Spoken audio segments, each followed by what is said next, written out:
Hi everyone. இன்னைக்கு நம்ம ஒரு டேஸ்டியான ஹெல்த்தியான ஸ்வீட் கொழுக்கட்டை தான் பார்க்க போறோம். இது குழந்தைங்கள்ல இருந்து பெரியவங்க வரைக்கும் எல்லாரும் கேட்டு வாங்கி சாப்பிடுவாங்க.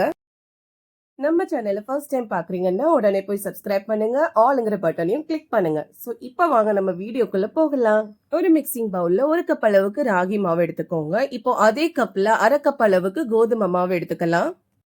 இப்போ நெக்ஸ்ட் நம்ம தேவையான அளவுக்கு உப்பு சேர்த்துக்கலாம். இப்போ இதெல்லாம் சேர்த்து ஒன்னா கலந்துட்டு நம்ம வெண்ணெய் தண்ணியை வச்சு சப்பாத்தி மாவு பதத்துக்கு நல்லா பிணைஞ்சு எடுத்துக்க போறோம். அதுக்குன்னு ரொம்பவும் டைட்டா இருக்கக்கூடாது. ஸோ இப்போ தேவையான அளவுக்கு கொஞ்சம் கொஞ்சமா வெண்ணெய் தண்ணி சேர்த்து நம்ம பிணைஞ்சு எடுத்துக்கலாம்.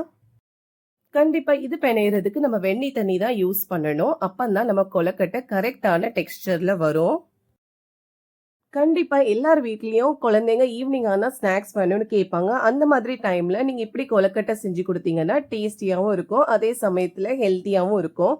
இந்த கொழுக்கட்டையை நீங்க பிரேக்ஃபாஸ்டாவும் செஞ்சு சாப்பிடலாம்.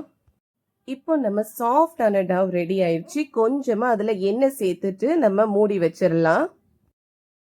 ஸோ ஹாஃப் அன் ஹவருக்கு இது அப்படியே இருக்கட்டும். நம்ம நெக்ஸ்ட் வந்து கொழுக்கட்டைக்கு செய்யற பூரணம் எப்படி செஞ்சிடலான்னு பார்ப்போம். பூரணம் செய்யறதுக்கு 2ல இருந்து 3 நல்ல பழுத்த வாழைப்பழம் எடுத்துக்கலாம். கூடவே 1 கப் அளவுக்கு வெல்லம் எடுத்து வச்சுக்கோங்க.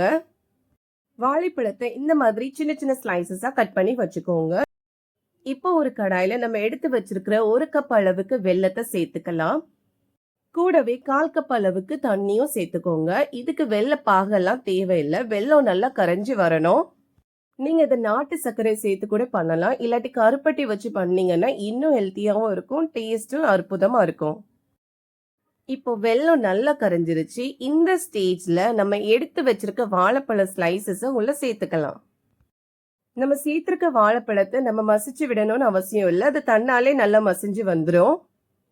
இப்போ நெக்ஸ்ட் இதுல அரை மூடி ஃப்ரெஷ்ஷான தேங்காய் துருவலை சேர்த்துக்க போறோம். அப்பதான் நம்ம டேஸ்ட் அட்டகாசமா இருக்கும். மறுபடியும் எல்லாத்தையும் சேர்த்து நல்லா ஒன்னா கலந்துக்கோங்க. இப்போ நான் இதுல ஒரு 2 ஸ்பூன் அளவுக்கு நட்ஸ் பவுடர் சேர்த்துக்க போறேன். இது ஆப்ஷனல் தான், உங்களுக்கு விருப்பப்பட்டா நீங்க சேர்த்துக்கலாம். இந்த நட்ஸ் பவுடர்ல நாங்க கேஷ்யூ, பாதாம், பெஸ்டா சேர்த்து அரைச்சு வச்சிருக்கோம். நல்லா கிண்டிக்கிட்டே இருந்தோம்னா எல்லாம் ஒன்னா சேர்ந்து கெட்டியாகி வரும். நம்ம பூரணம் இப்ப ரெடி ஆயிடுச்சு. நெக்ஸ்ட் நம்ம சப்பாத்தி உருட்டுற கல் எடுத்துட்டு அதுல கொஞ்சமா எண்ணெய் தடவிட்டு நம்ம எடுத்து வச்சிருக்க டவ்ல இருந்து ஒரு உருண்டை எடுத்துக்கலாம். நீங்க கண்டிப்பா எண்ணெய் தடவிட்டு தான் இதை உருட்டணும், இல்லைன்னா ஒட்டி ஒட்டி பிடிக்கும். சப்பாத்திக்கு உருட்டுற மாதிரி ஒரு சின்ன ஷேப்பா உருட்டி எடுத்துக்கலாம். இப்போ ஓரளவுக்கு நல்ல ஷேப்பா உருட்டியாச்சு. ஸோ இனி இதுல 1 ஸ்பூன் அளவுக்கு பூரணத்தை எடுத்து சென்டர்ல வச்சுக்கலாம். சென்டர்ல வச்சதுக்கு அப்புறமா நம்ம ஃபோல்ட் பண்ண வேண்டியது இருக்கும். இப்போ நம்ம இதை மெதுவா ஃபோல்ட் பண்ணிட்டு அப்படியே ஓரங்கள் எல்லாம் நல்லா அழுத்தி விட்டுக்கலாம்.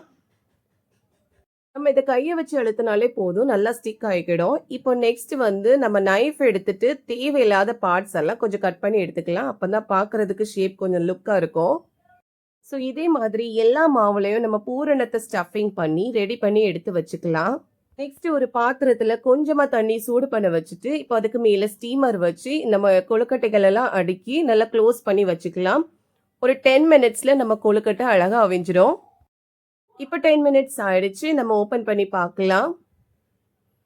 வாவ், செமையா நம்ம கொழுக்கட்டை ரெடி ஆயிருக்கு, நல்லா ஆவி பறக்க.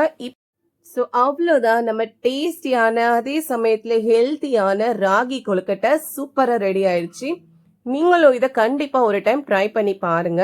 உங்களுக்கு இந்த வீடியோ பிடிச்சிருந்தா அதை லைக் பண்ணுங்க, எங்க சேனலை சப்ஸ்கிரைப் பண்ணுங்க, உங்க ஃப்ரெண்ட்ஸ்க்கு ஷேர் பண்ணுங்க.